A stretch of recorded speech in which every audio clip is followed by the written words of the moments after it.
dhaamsa qabdu maali? Ijoolleen manatti afaan Oromoo dubbachuu qabanii dursa haadhaaf abbaa isaanii danda'uu qabanii achi booda ijoollee isaanii akka barsiisanii godhuu qabanii. Oolmaa daa'immaniitti mana barumsaatti afaan daa'imman dubbachuu danda'anii. Manatti immoo achitti haadhaaf abbaa afaan haadhaaf abbaa dubbachuu qabanii.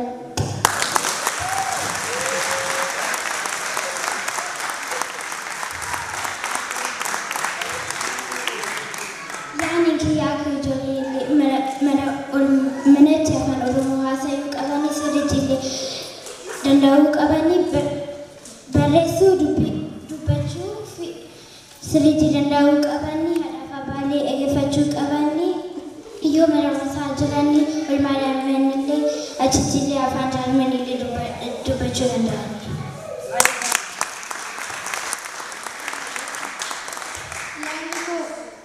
Ijoolleen Oromoo biyya hambaa keessa jiraatanis as keessa jiraatanis biyya kan biraa keessa jiraatanis akka isaan manatti afaan Oromoo sirriitti dubbachuuf dubbisuus barreessuus akka isaan sirriitti baranis manattis maatiin isaanii akka isaan mirgalaataniif akka isaan barataniif gochuu qabu. Oromoo fi Oromummaa akka baratanis gochuu qabu.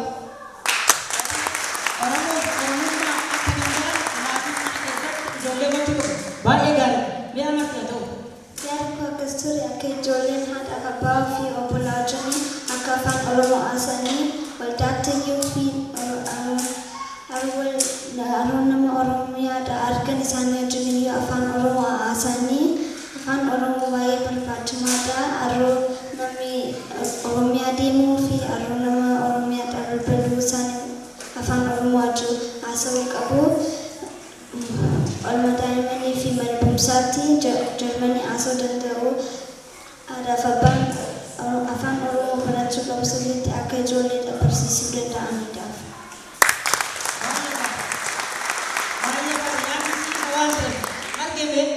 Manatti afaan Oromoo haasa'uu qabu. Ijoolleen abbaa fi haadha wajjinis haasa'uu qabu. Obbolaa isaanii wajjinis haasa'uu qabu. Mana barumsaa yoo deeman immoo achitti Jarmaniif haasa'aniif yoo mana galanii haadhaaf abbaa wajjin Oromoo haasa'uu qabu akka isaan wal ilaalaniif. Baay'ee gaarii.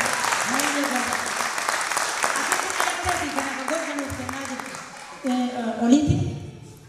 Oromummaan eenyummaa keenya kanaaf afaan Oromoo dubbachuu barreessuu fi dubbisuu qabna. Afaan biyya keessa jiraannus sirriitti dubbachuu qabna. Yoo guddanoo Profeesara Faataana Oromiyaa dhannee gargaaruudhaafis dubbachuu qabna afaan Oromoo.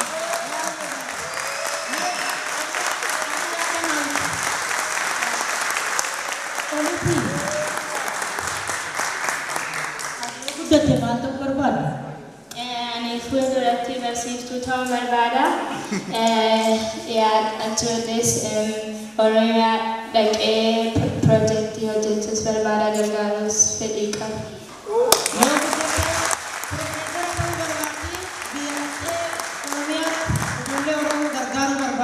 Piroojeektii adda addaa irratti hojjechuudhaan barbaaddi. Riqichi jennu kana jechuun riqicha ijaaraa jira. Riqichi kun immoo wal nama qunnamsiisa. Mi'aamilee haadhaa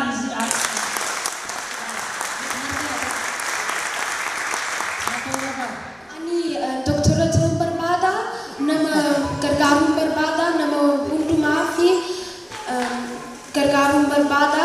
Akka ani Oromiyaa deemes isaan gargaaruuf nan barata. Achimoo doktora ta'uu barbaada. baay'ee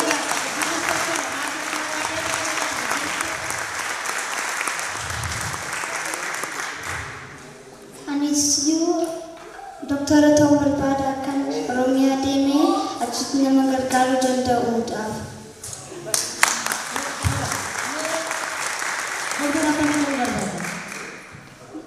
Sanama operation godhuufaa. Doktoraan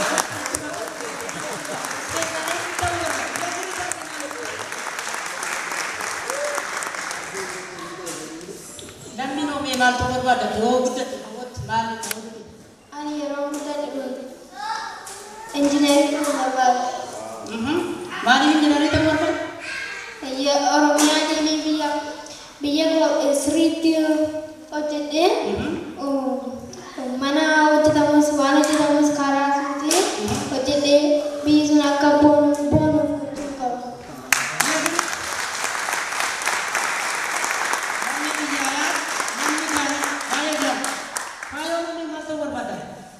Ani biyya bulchuu barbaada.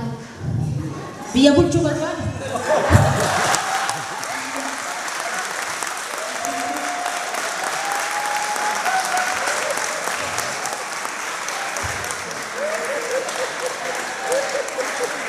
Maali sababni biyya bulchuu barbaada? Nama walqixxee gargaaruu barbaada. Akka Angilika Maarkoo ta'uu barbaada? Baay'ee gaarii, baay'ee gaarii.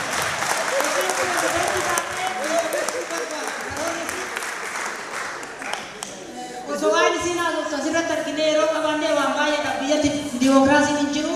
Dimookiraasiin dhufuu qaba. Namni walqixa jiraachuu qaba.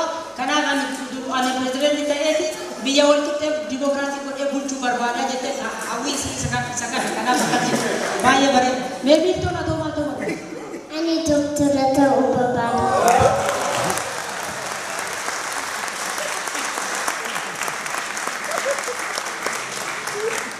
Maaliif doktora ta'uu barbaada? Achiin booda nama yaaluu danda'ama.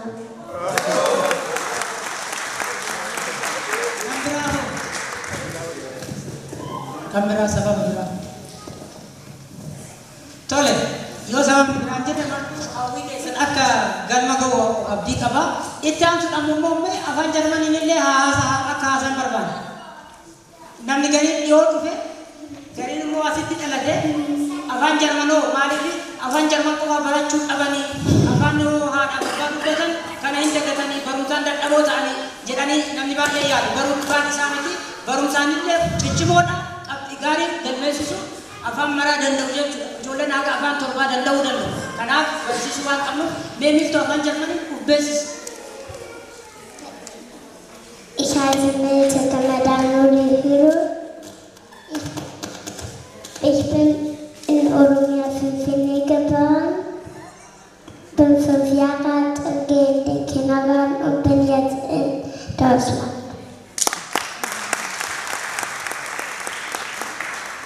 Ich heiße Fabio Kamadano Hiro. Ich bin in Oromia 5 geboren, ich bin 9 Jahre alt und ich lebe jetzt in Deutschland.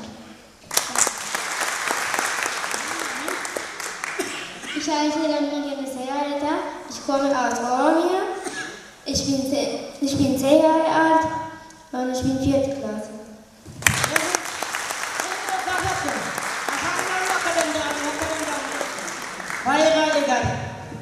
Ich heiße Max Mekanigeri, ich bin 11 Jahre alt, ich bin in der 5. Klasse und ich bin in Oromia 5 geboren.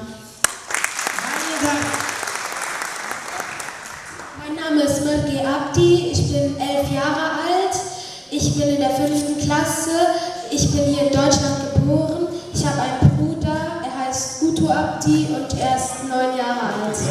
Ja. Mein Name ist Oliti Terobato, ich bin 12 Jahre alt, ich gehe in die 6. Klasse und ich bin hier in Deutschland geboren.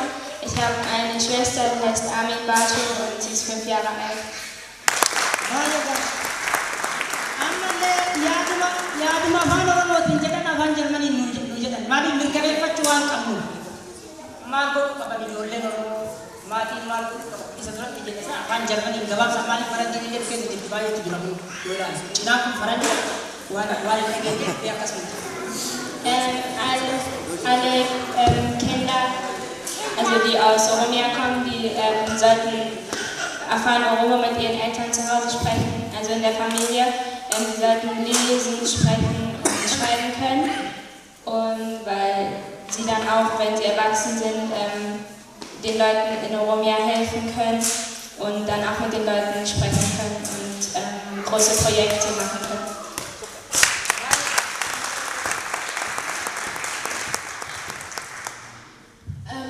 wenn die Kinder zu Hause sind, sollen sie mit ihren Eltern Oromo reden, damit sie es nicht verlernen. Und wenn sie in der Schule sind, dann sollen sie Deutsch reden und es auch lernen. Aber zu Hause, wenn sie bei ihren Eltern sind, sollen sie mit ihren Eltern und Geschwistern Deutsch reden, damit Oromo reden, damit sie es nicht verlernen. Meine Idee ist, dass die Kinder mit den Eltern zu Hause und mit den Geschwistern Oromo reden, in der Schule, im Kindergarten Deutsch reden, da wo sie sind, die Sprache auch können.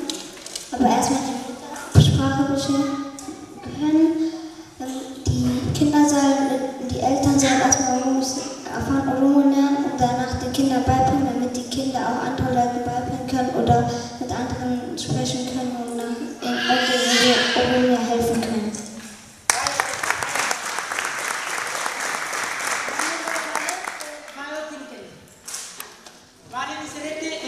amma barachaa jira haala gaariin immoo barate sirriitti akka dubbatu abdii qaba garuu sirriitti beeksisa inni waggaa tokko ergaas dhufe namni waggaa 5-6-7 yoo turre sirriitti akkanatti dhufeebsuuf maqaa ofittuu hin dhufaata kanaaf amma faawwatti dhufu.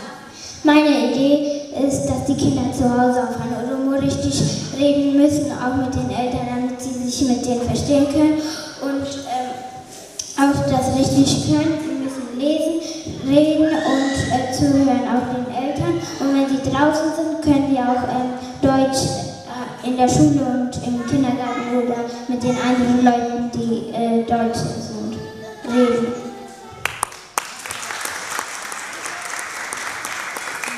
Zu Hause müssen die Kinder mit den Eltern Oromo reden, dass sie auch andere Sprachen lernen können. Aber im Kindergarten und in der Schule können sie Deutsch reden, weil da sind auch deutsche Erzieher, deutsche Kinder. Da können sie mit denen Deutsch reden. Und zu Hause müssen sie die Muttersprache und die Vatersprache reden. Ja!